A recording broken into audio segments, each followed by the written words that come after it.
Welcome to AI Book Highlights.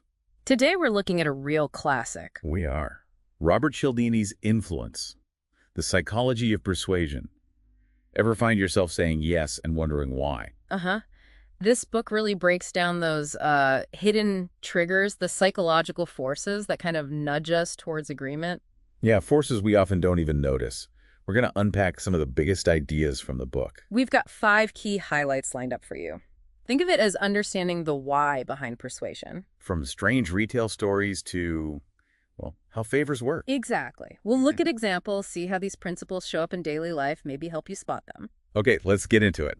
First up, this idea Cialdini calls automatic influence, the click-whirr response. Right. He starts with this great story about an Arizona jewelry store. The turquoise jewelry. That's the one. It wasn't selling, right? So the Yeah. owner leaves a note to have the price, but it gets misread. And they doubled it They instead. doubled it. Yeah. And the crazy thing, it all sold out super quickly. So what was going on there? Why would people suddenly buy more when it got more expensive? Well, Cialdini suggests it's like a mental shortcut. These buyers, mostly tourists, probably didn't know much about turquoise quality. Okay. So they fell back on a stereotype. Expensive equals good.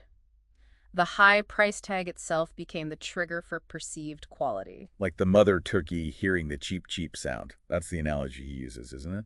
Precisely. The turkey responds automatically to that one sound, ignoring almost everything else about the chick, or even a stuffed polecat if it makes the sound. Wow. So for the tourists, the price was the cheap, cheap. Click where high price equals buy. Exactly. It's an automatic stereotyped response, efficient most of the time, probably saves mental energy. But it can be exploited, right? That's the key point here. Definitely. If someone knows these triggers, they can use them to influence us without us really thinking it through. Okay, that leads nicely into the second highlight. Reciprocation. Ah, the power of give and take. This one's huge. We feel this deep-seated obligation, don't we, to repay favors or gifts. Oh yeah. Think about free samples at the supermarket. You take one. And then you feel just a little bit awkward walking away without buying the product. Exactly. Even though there's absolutely no requirement to. Cialdini mentions the Amway bug strategy. They'd leave a bag of free sample products with someone for a few days. Just leave it there. No pressure. Apparently, yeah. And the distributors were often amazed at how well it worked. People felt obligated after having the free stuff in their home. That sense of indebtedness. It's powerful stuff. It really is, and it's not just in sales. Think politics. Log rolling. Trading favors, right? Mm-hmm. I'll vote for your bill if you vote for mine. Yep. Cialdini contrasts Lyndon Johnson, who was apparently a master of this, with Jimmy Carter, who, at least initially, struggled because he didn't play that game as much. Interesting. And then there's that actress, Sally Kellerman, supporting Jerry Brown years later because of a small favor. Yeah, a favor from like 20 years before. It shows how long-lasting that feeling of obligation can be. So it's not just about receiving gifts. There's also that technique. Reject, then retreat. Right. Ask for something big first, something you expect to be turned down. Okay. Then you retreat to a smaller, more reasonable request, the one you actually wanted all along. So the other person feels like you've made a concession. Exactly. And the reciprocity rule kicks in. They feel they should also make a concession by agreeing to the smaller request. Plus, it looks way better compared to the first huge ask. Clever. Like those TV producers Cialdini mentions, putting in lines they know the censors will cut. So the lines they really want seem mild in comparison. Grant Tinker and Gary Marshall, I think. Okay, principle number 3, commitment and consistency. This is about our deep need to be and to appear consistent with what we've already done or said. Once we make a choice or take a stand, especially publicly, We face pressure, both internal and external, to stick with it. Cialdini uses that striking example from the Korean War with the Chinese interrogators and American prisoners. Yeah, that was fascinating. They didn't use much overt torture, did they? Instead, they started small. Like getting prisoners to agree to very mild anti-American statements, things that seemed almost trivial. Right. Or just copying something down. But then, crucially, they often got them to write it down. Ah, the written commitment again. Yes, making it tangible, public in a small way. And once a prisoner had written something, even something minor, it subtly shifted their self-image. Making them more open to slightly larger requests later, to stay consistent with what they'd already written. That seems to be the idea. It gradually built towards more significant collaboration or changes in belief for some. We see this in business too, like Amway getting salespeople to write down their goals. Makes it feel more real, more binding. Or those door-to-door sales tactics where they have you, the customer, fill out the sales agreement. Why did they do that? Cialdini suggests it's to reduce cancellations during the cooling-off period mandated by law. If you've physically written the agreement yourself, you feel more committed to the purchase. It's your handwriting, your action. Exactly. And then there's the effort aspect.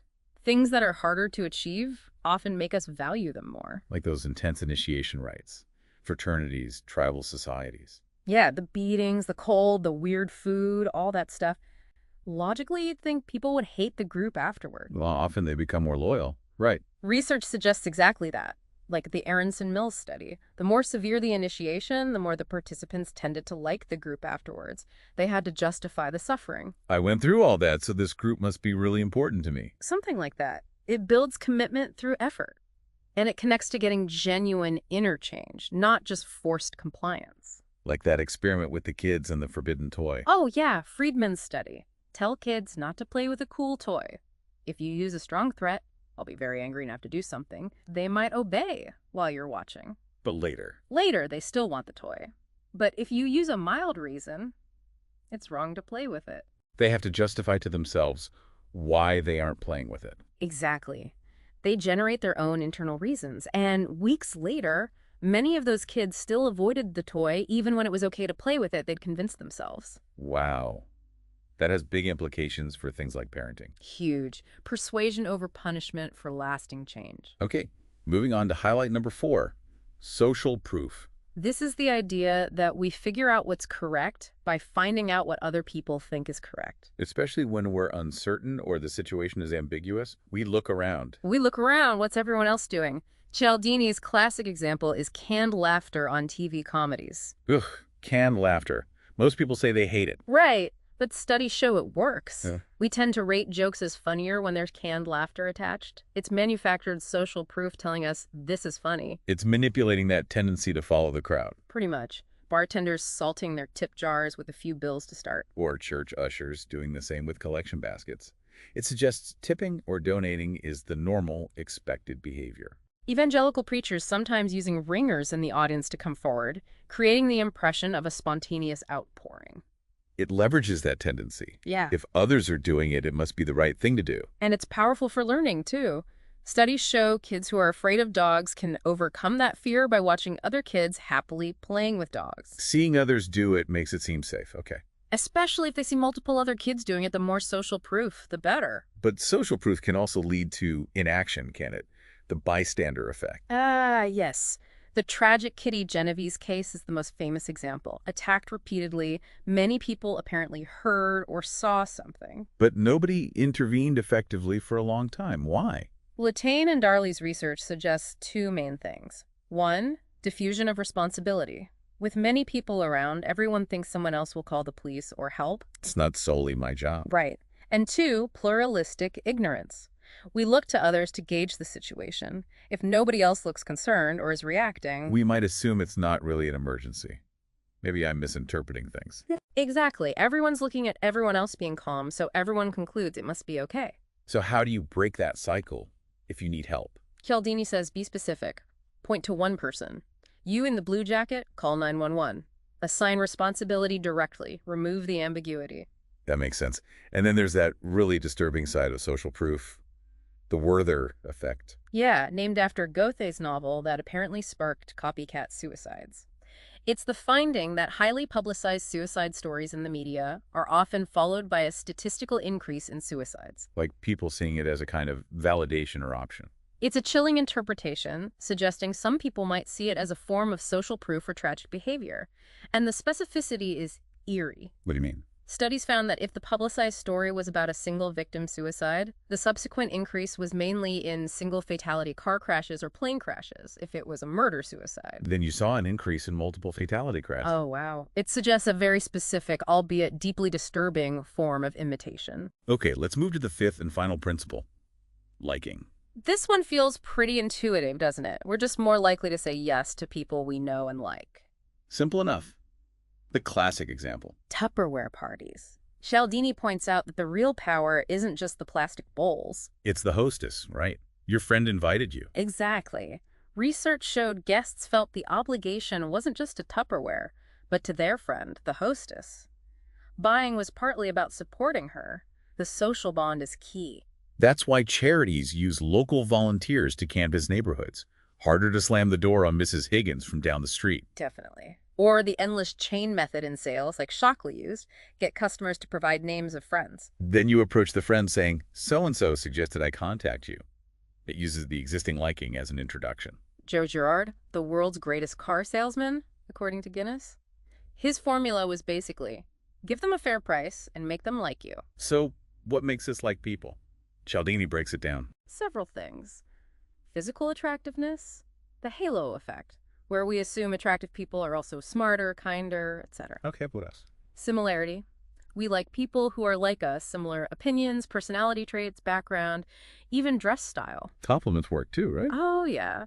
We tend to like people who flatter us, even if we suspect it might not be entirely sincere sometimes. And contact and cooperation. Just being around people more can increase liking. Sometimes. Well, simple contact isn't always enough, as early school desegregation efforts showed. It can even increase friction if the environment is competitive. But cooperative contact works wonders. Yes. Like Elliot Aronson's jigsaw classroom technique, kids had to work together, each holding a piece of the puzzle needed by the group to succeed. Forcing cooperation towards a common goal. And it led to dramatic reductions in prejudice and increased liking across different groups. He tells that story about Carlos. The quiet kid who blossomed in the cooperative setting. Yeah, because suddenly his contribution was essential to everyone else's success. They started encouraging him, liking him more. And finally, there's association. Right. We like things and people associated with positive stuff and dislike those linked to negative stuff. The classic don't shoot the messenger idea. Weathermen getting blamed for bad weather forecasts. Exactly. Or Pavlovian conditioning, linking a product to a celebrity or a pleasant image. And sports fans. That's a big one. Oh, absolutely. Basking in reflected glory, or burgeoning. When your team wins, it's we won. But when they lose. It's often they lost. We distance ourselves from the failure. Cialdini mentions that study at Arizona State. After a win, students were more likely to wear school apparel.